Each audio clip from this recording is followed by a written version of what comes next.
Thank you so much, Tommy, and good afternoon to everybody here. Thank you so much for joining us.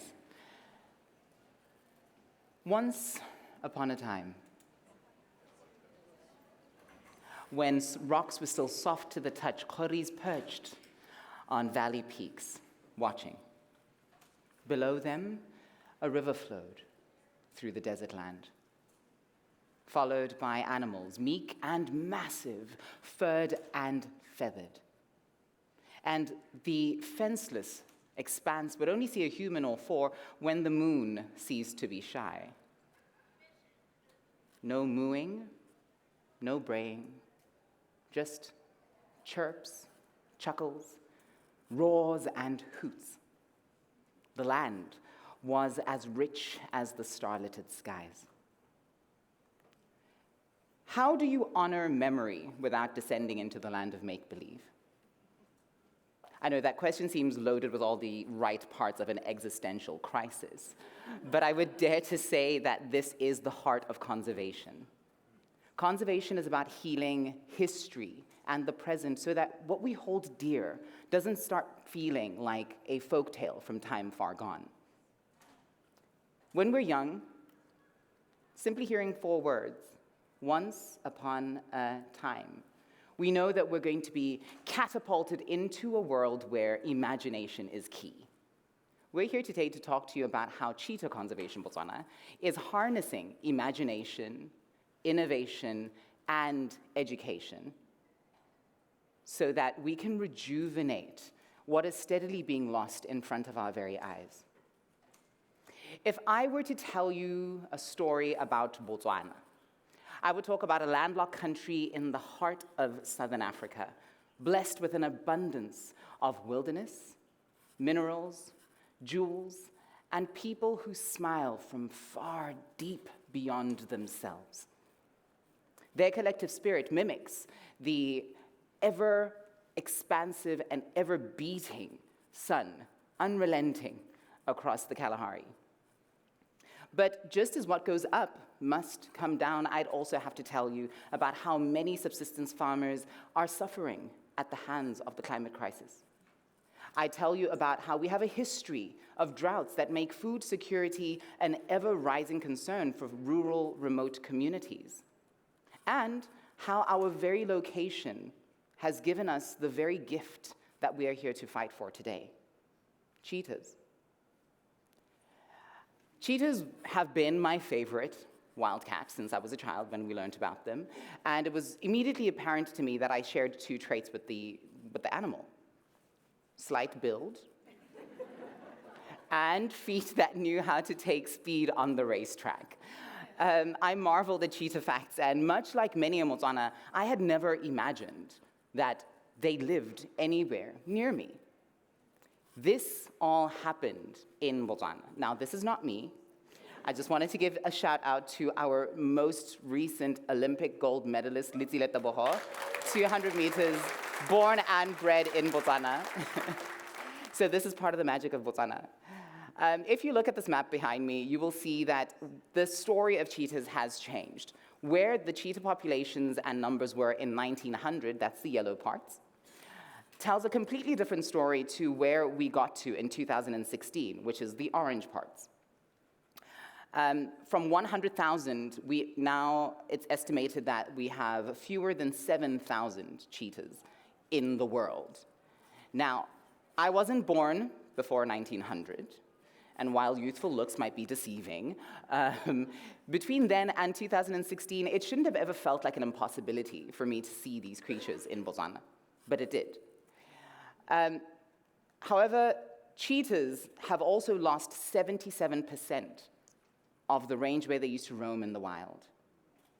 So with Botswana playing host to 1,600 approximately of the world's cheetah population, that responsibility, that abundance comes with greater responsibility. And we see and hear unfortunate stories about uninformed killings and hostile treatment by farmers.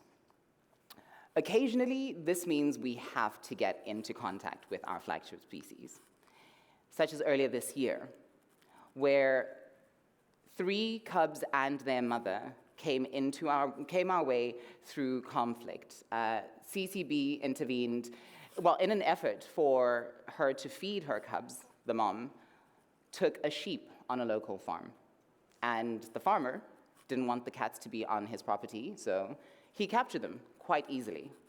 We intervened to prevent them from being translocated to the nearest protected area for a hard release, because that would have most certainly resulted in their demise. Safe within our large enclosure, the cubs are growing stronger and stronger, and the trio of cubs and their mom will be released later this year in a carefully selected area where we hope they will be able to find their second chance at life. Now, besides how saddening these instances are, we meet this responsibility with innovation and imagination for holistic solutions to problems that these cats did not create.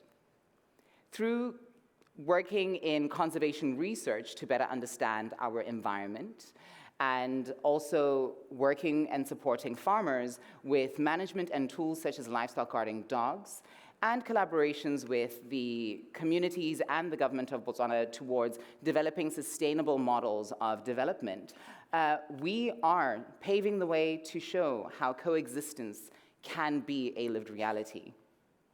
Over the past 20 years of our existence, CCB has worked strategically to build relationships that are across the level with multiple stakeholders.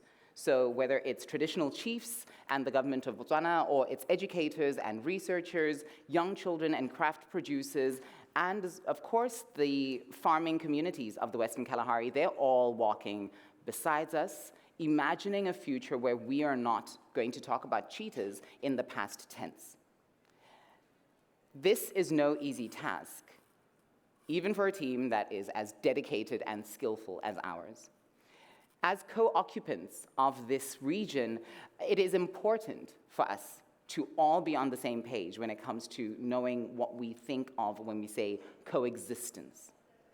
It is done through different things, such as when we are setting up traps on farms, or setting up sound and light deterrents on farms, whether it is us scouring through millions of photographs from camera traps so that we can monitor carnivores as well as cheetahs, or even if it is us conducting camps for students to teach them more about conservation, and of course, coordinating and facilitating football, football.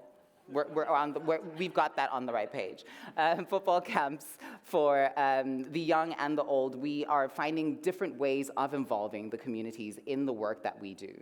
Now, if you look at our Communities for Conservation departmental work, you then start to realize something very important. Conservation and development cannot exist without the vital human resources. And one of the anthems that we consistently sing with our indigenous Basarwa communities is that there have always been ways of coexisting with wildlife, even when agricultural pursuits have been on the table. So through conducting natural resource surveys, we are also exploring ways that these communities can not only diversify their livelihoods through what they've already got, but they can also start valuing the land that their forefathers served, and safeguarding it so that their children and their great-grandchildren can also celebrate in the gifts that they have. I'm going to ask my colleague, Boitumelo, to come and tell you a little bit about how that is being put into motion. Thank you, Katlego. Indeed, there's no prosperous future for the young ones if there's no vision behind. I remember as a little girl growing up whose hobby was to chase butterflies. I'd watch them as they float in the air. I'd chase them, watch them as they fed on watermelons. I also loved grasshoppers and squirrels. Little did I know that my cousins had set traps for the squirrels. So you can imagine how I felt when I saw the little creature stuck, struggling to free itself from the trap. It came on me when I tried to rescue it. I became a target instead of a friend in need. It went for my right wrist, and in went its teeth. 35 years later, I still carry the scar. To me, it's a sign of a little girl's selfless act.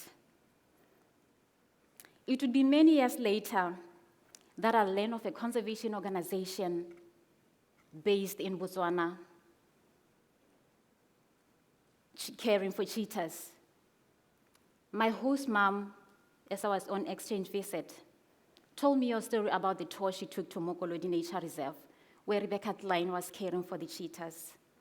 I was so excited about the story until she asked me a question I was clueless about. What is the difference between a cheetah and a leopard? With my little research, my passion for wildlife conservation grew stronger. It is these two moments that relatively showed me that it is the small things that can show you the act, the cause act of your life. In 2009, I discovered Cheetah Conservation Botswana. Although I'm not a biologist, I use my superpower in financial conservation to make sure that CCB runs smoothly. When you go outside into our lobby, in our stall, you'll find handmade crafts that, like me years ago, flew to the United States to tell the story about Botswana. This is part of our efforts to develop livelihoods in the communities whose lives are intimately tied to this wildlife we are fighting for. It is very common for us when we drive for field work to see ostriches, gazelles, impalas. But to these communities, it is there every day. They mostly likely see cheetahs more frequently than Katlego and I do. But it's unfortunate that there are very few economic opportunities in these areas. And so it has been very interesting for us to see the different ways through which we have been able to innovate and think about diversifying their livelihoods. Whether or not, and what we want to do is to ensure that staying at home is the exact opposite of suffering at home, where the grass is in fact greener on their side. So it's been very interesting to see how, through various projects, we've been able to upskill folks, whether it is learning how to be a wildlife ranger or acquiring skills so that you can conduct a natural resource survey, becoming an early childhood education facilitator, or learning how to use a sewing machine, or how to paint, how to do leather work. These are all different ways through which we are trying to build capacity. Yet besides capacity building, there are other infrastructural developments that, thanks to you, our WCN partners, we've been able to build ourselves, and these spaces that we are creating will also create more opportunities for these communities to further their livelihood diversification and become more and more enriched. So I started by asking how we honor memory without descending into the land of make-believe.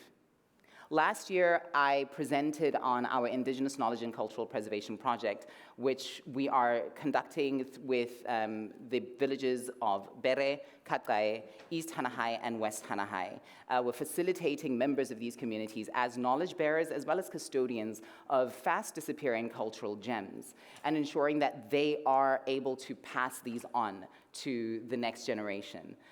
And while I'm not at liberty to tell you or show you any of the artifacts that we've already started chronicling through showcasing, through videography, photography, and other forms of archiving, I can definitely tell you that the work is happening, and I am filled with hope. And I hope that you, in seeing this and learning about this, are also filled with hope. Because watching a group of up to 100 students learn Indigenous games and learning songs that they had never heard before will do that for you. You get reminded that what is memory for some is in fact an opportunity for a better future for others. It becomes fact over fiction. The story of Botswana's cheetahs will not end with us talking about them in the past tense. That is our dedication, and we hope that it is your will too. Working together, we can use conservation as a vehicle towards greater change. One cheetah, one puppy, one person, and story at a time. Ra leboga.